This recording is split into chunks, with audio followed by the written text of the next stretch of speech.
1 second. Music. Oh, not that one. There we go. Oh yeah. There we go. So yeah, we finally made it to Phase 7 nights. We're staring at the end of the this finally. So let's go ahead and review it. We're gonna start off with the Phase 6 stuff that we messed up on. Stuff from Hollowed Wing 2 and Cauterize, and then we'll cover Phase 7 looking at the toolbox in the mitigation sheet. So let's go ahead and dive in and take a look. And find all the Phase 6s first. Yeah, I was hoping to see a little bit more. We did meme a lot on like early stuff tonight, unfortunately, so hopefully we can improve that next week and clear and re-clear multiple times. It would be very nice to finally finish next week. Let's go ahead and look at it. Our first Phase 6 of the night, it looks like.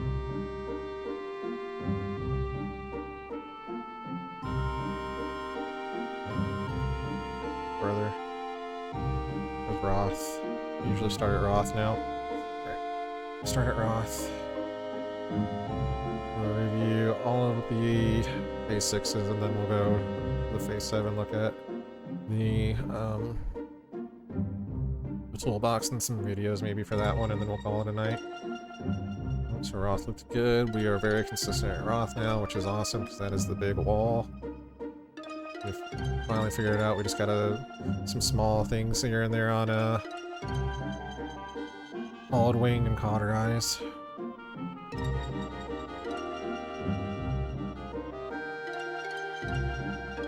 Hollowed Wing. This is the one where everybody goes to the wrong spot. So see, his head is down and he starts glowing. Here, I'll back it up. Talked about this for a second. The sequence of events for Hollowed Wing. So yep, his head, you see, you're looking, his head is down, you see the glow start to come in. His wing is glowing right now. You can tell from the peripheral that it's going to be his right, but looking at it, it's the wing that's on Bravo's side. That wing is cleaving, and then, so head down, wing glowing, so I can tell that the tanks need to be close. Party needs to be far, and this is all before Nidhogg starts showing, so you gotta work your way through it that way. You can see it's still glowing, and then now, finally, he shows Hot Tail. Tank's gotta... Wait, never mind, I'm an idiot. It's not the... It's the other one. The Delta side. So yeah, tanks needed to be close, party needed to be far, and then all you guys are in the center. This is supposed to be the Val tank spot. Supposed to be one tank up under him since it's close, and then the Val tank in the middle around the A position. And you guys at the very far back against the wall underneath Nidhogg.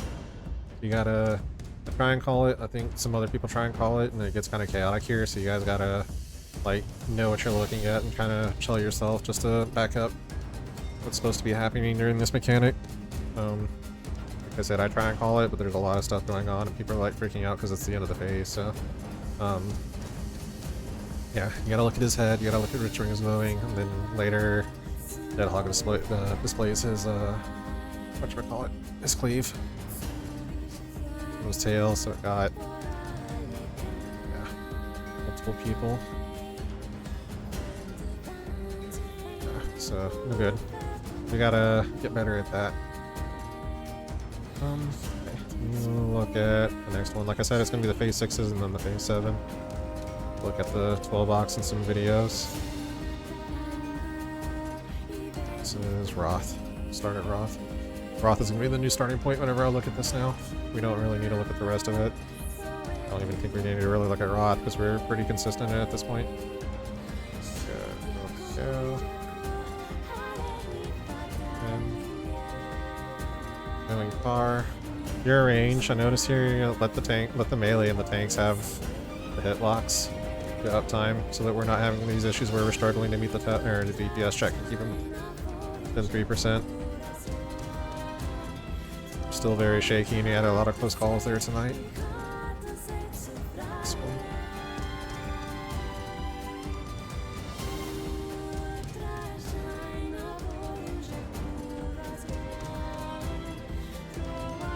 What happened? Oh, this one, the tether comes out, so I don't know. I'm keeping hitting in Craze Fulgur so I can maintain aggro on him, and also leaving the two of them. DPS, you gotta be toggling between the two of them so that this doesn't happen. You gotta be trying to maintain them within 3% of each other. We just get really unlucky that it ticks over right as the Yakafog Caspar finishes, so we end up dying here. You guys gotta... We all gotta be looking at it. I usually don't swap targets because I'm trying to... I'm one two AoEing and I'm trying to maintain threat and everything like that. And up in a Craze Fulgur, so... I guess I can start cycling through if it helps, but I don't think that my damage is gonna like make or break a 3% check. Let's see here.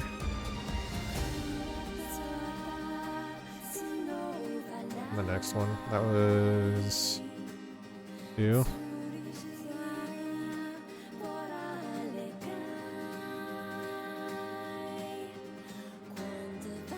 Roth, where's Roth?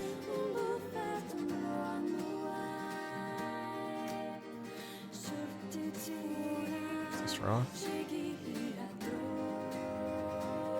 This is Roth, okay.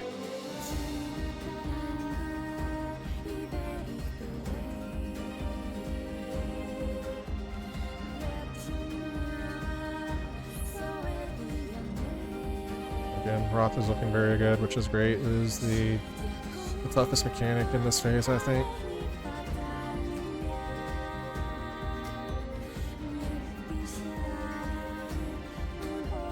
Really a whole lot to look at here. We're looking good, clean, Val Pass. Stay away from the tanks.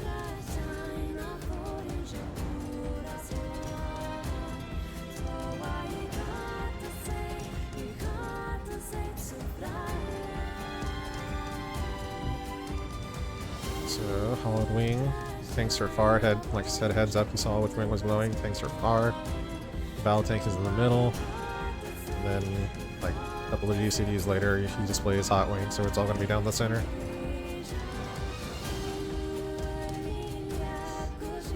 And remember, he's also doing the Hollow Wing cleave, so not only do you need to be in the center, you need to be on this side of the line.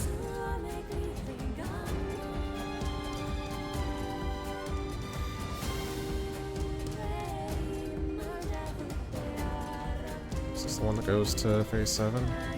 Might be. Is Cauterize, or not Cauterize, War's Breath.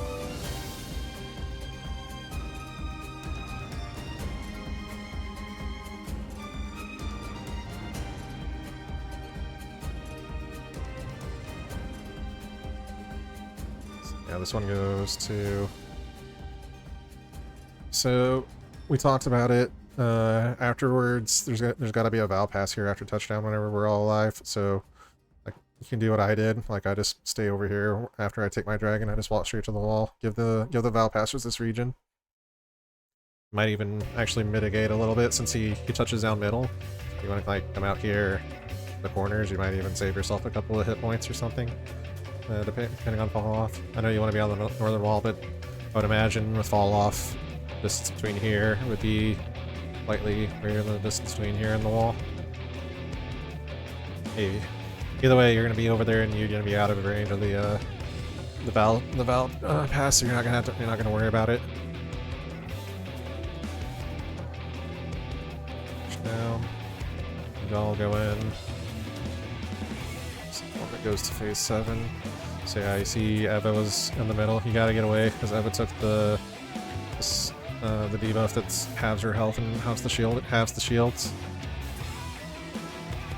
Okay, so then we need the DPS check. Craze Fulgur is at 7. I don't know what Nidhogg was at. Go ahead and find the next one. I'll come back and look at that in a second. That's a 223-ish.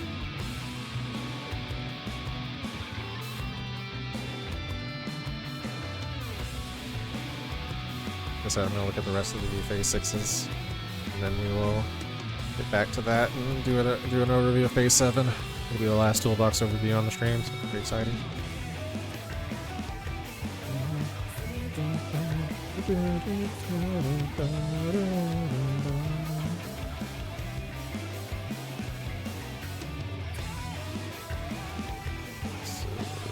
Roth. There it is.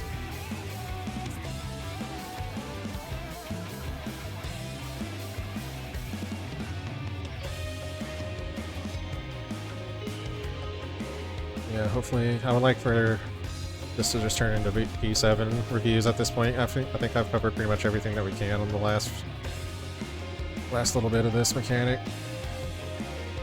Or this phase. All repeat hits at this point.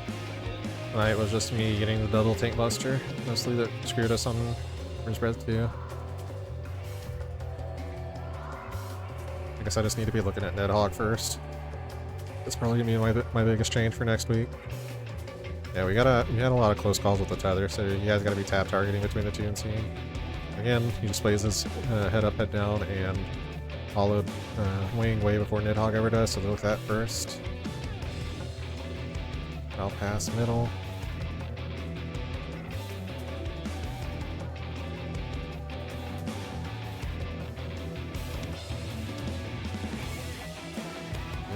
Yeah, I should look at Nidhogg first, because since I'm staring at a Gray the entire time.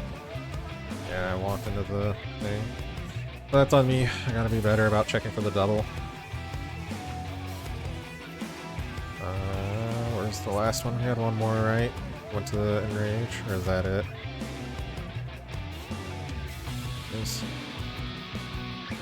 I don't know, just a lot of dumb mistakes on my part tonight.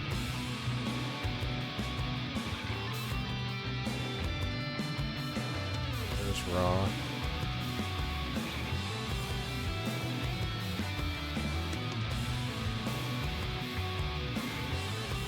There we go. Trough.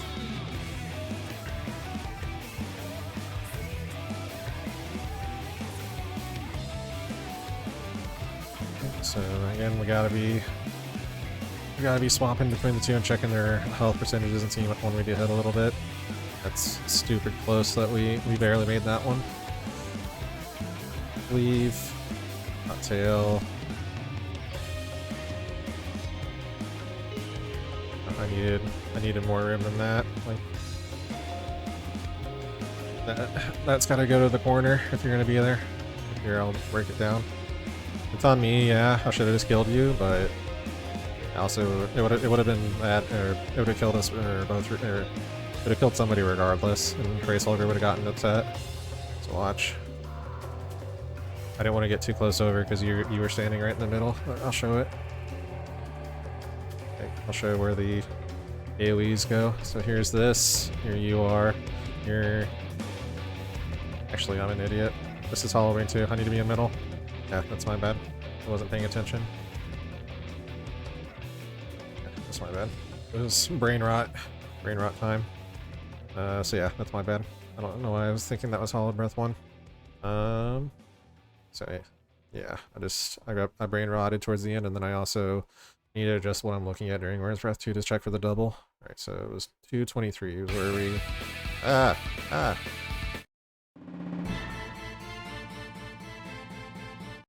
give me something better. There we go. Alright, it was 223 is when we saw phase 7. Go ahead and do this. Alright, so we'll look at the AoE. I know I jumped the gun on Missionary. Here's this. Eva's really weak. Her shields are super small because he took the suppation on this one. So yeah, he starts doing this. I would say this is probably about the point. Like, I popped it way too soon. Popped it when he jumped down, I think. So yeah, I lost Missionary. That probably would have helped. And the actual tick is right there. Right. Then we'll touch on the rest of it, because I tried to do the JP dodge, but it didn't work, so I need to take a look at that. So let me pull up the toolbox. And then we will see what happened here and see what we can learn, and then that's what we'll pick up next week. Toolbox and mitigation sheet. Well, mitigation sheet I already have in game on the macro. Stole from this toolbox. Let me go ahead and position this. Right. start tanks point loss either north or south here, so it's gonna be north, I think, just so we align with PF. PF prefers north, so we'll start north. Command both tanks start with stance on, which I did, and the OT can shirt them during the Exaflare cast. So looking at it, I'll just actually I do need the mitigation sheet.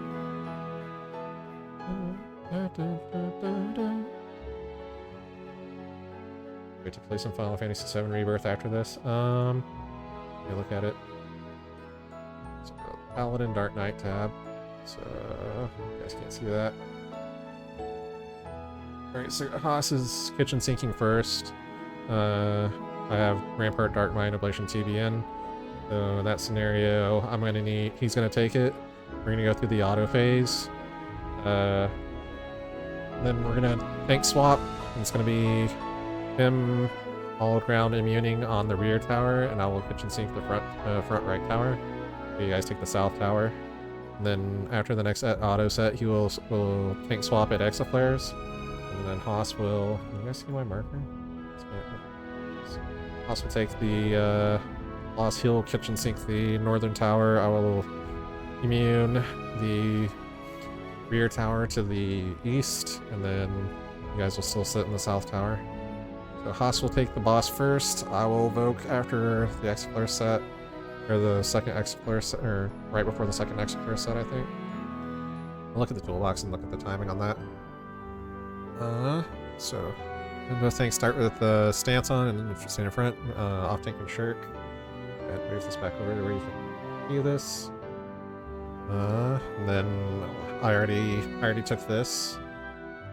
Here, I already took all this for 611, and I put it into that macro that I've been putting into party chat whenever we're in the instance. Looks the one that looks a lot like this. Fire and ice. All mechanics will either have fire or ice swords. Fire equals stay out of his hitbox until the cast bar finishes, and ice equals stay in the hitbox until the cast bar finishes. We didn't really see any of that. We died to Exaflares. Exaflares edge 1, so I gotta keep them pointed north. 3 Exaflares spawn based on the boss, front, left, front, right, and rear. They have random directions where you'll move in. This box illustrates the brain dead dodge that already starts near the rear Exaflare, respecting the in and out. Actually, I might not have died to Exaflare. I would have to see. Oh, he did display an in and out. For first Exaflare, first X's and ice, ice and fire resolve. Be ready at the edge of the south Exaflare, ready to JP dodge. Watch the cast bar and move in as soon as it finishes. So that's what I try to do. The only yellow spots will be identical for fire ice, only changing with the starting spot. So I stat, you'll see here. So I was here. Can't see my cursor for some reason. I was like right here, and I tried to do the JP dodge after I saw the cast bar finish and get in here, but I think I got clipped by that. I'll have to see it again. I either got clipped by the Exaflare or I got clipped by fire ice, whichever one it was. Next.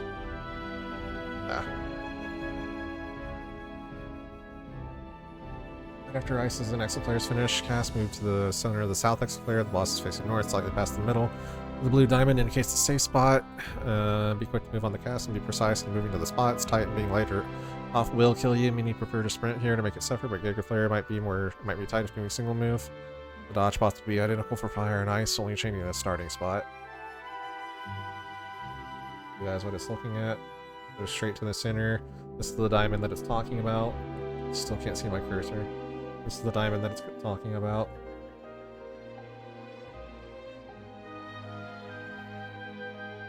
Next.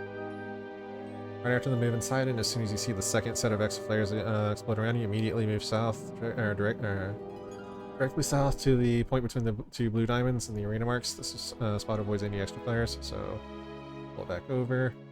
Talking about this spot right here, where the two diamonds meet. You want to go there. Yep, just like they show there. Having dodged twice, feel free to move slightly forward to get in melee range. Tank should pop their 90-second here and be wary of aggro.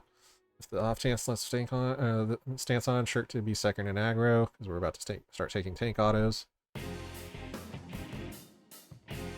Alright, tanks move directly center, forward into the hitbox. Does this show? Oh, give it a second. I'm sure it's Group 1 tank will always break left, so Haas will always, from where the party does the brain dab dodge south, Haas will go left, I will go right. Following the line, following the red line pass in the picture, so do it from here. Like right here along the path of the diamond. So Haas is gonna like come in, he's gonna go right, he's gonna go this way, and I'm gonna go this way to the side. And then after this, Haas needs to point him west for 6, or actually no, he needs to point him north. I need to point him west whenever I take him for 611. Haas will start off with pointing north for 322. And then let's go ahead and just look at this, just to show the movement. Ah, shit. Pull this up.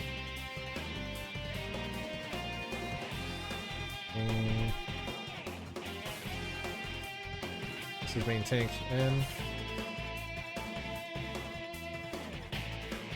There's the South Exa, Ice Swords, we're gonna be inside. Go. Back up. Get there to where the diamonds meet, come in. And the tanks break off. The other one. That would have been my dodge though. It says the group 2 tank goes right, so that should have been my dodge. Then get the other one.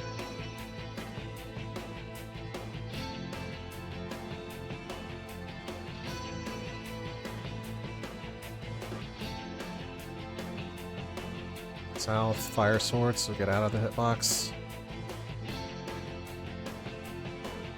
Go back out to where they meet, right here. In. Right. To right, then point him north. For 322. Let's look at this last clip. Go what they're looking at. Another MTN.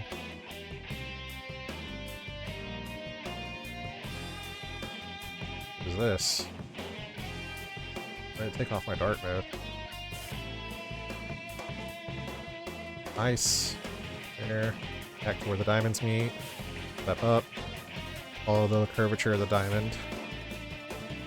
Easy peasy. I don't know why this clip specifically took off my dart mode. It's annoying. Go ahead and recenter this. And go to the next one. This tank's not move directly east-west after the X-Flare. Go forward to the hitbox first in case the X-Flare hit, linger hit. So yeah, they do the step up where they get back to the melee range and then give it a second where they give it like 1 GCD and then they step in and start moving along the curvature of the diamond.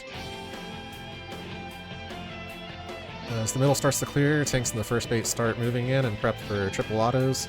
MT grabs Thornton and rotates towards the north. So Haas will point him north for 322. As the 5th X-Flare explodes, as well as after each major mechanic in the face, Thornton will target first and second in aggro and the closest player with an auto. So we're gonna start talking about that next. Trinity autos.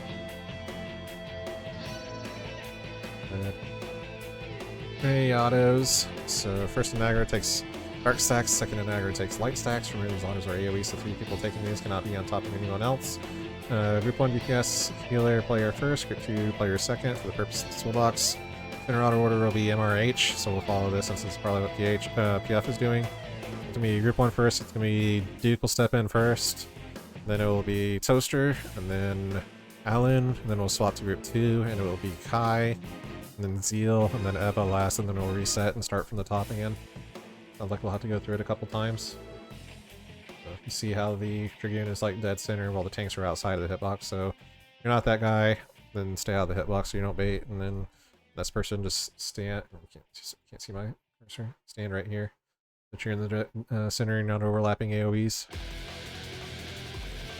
This one, for the second hit, the next player in order gets inside and the previous player runs out, tanks stay spread.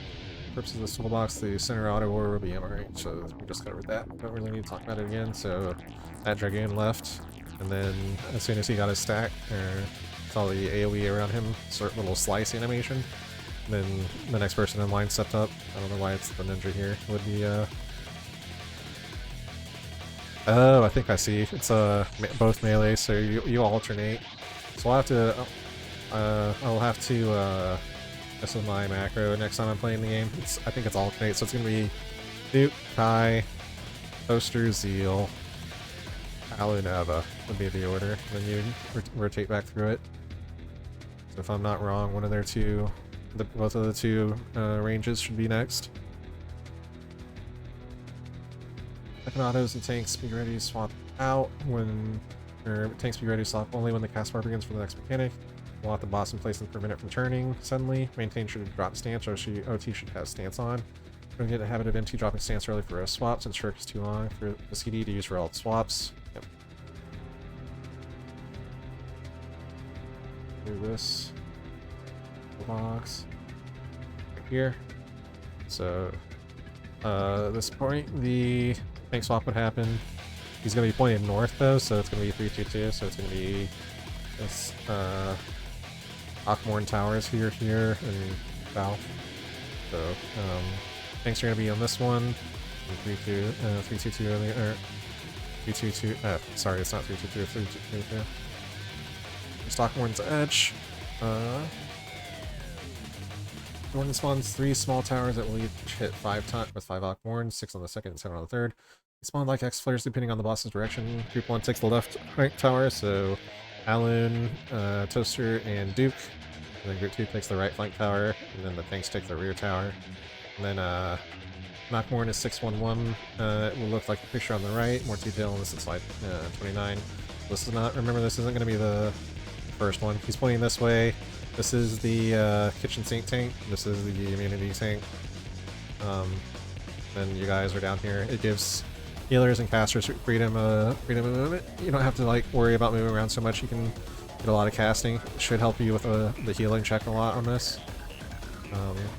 Yeah, first one 332. The next one 611. Final one 611. The next one. First Akmorn hit coincides with high fire resolving. Make sure to use 10-second mids like Feint and Addle. Like Addle, Feint, Rep, late into the cast. Yep. Next. After the last hit, have the new main tank take Jordan and face him away from the party, so it's going to be me, and I'm going to face him. I should be facing him west, or facing him north until we do Exaflares, and then it should be, check this. I know it's Gigaflare. Flare, autos, loop. Let me look at the loop and see what the loop is. After the post Gigaflare autos, the entire phase max on and all loop starting from Exaflares, with each Akmorn's edge adding an extra hit. 6 on the next loop. Looping will halt after the autos following 7 hit Akmorn's edge, beginning Alpha's Enrage sequence. Alternative 611 facing and towers to cover in the last slide, so we'll look at that in a second, I guess. Where was I?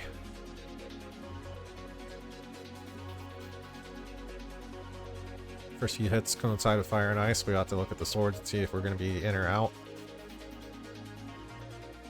The last hit, have the new main tank take Thornton and face him away from the party, and then you'll have tank get away, and the next player in order get inside for autos.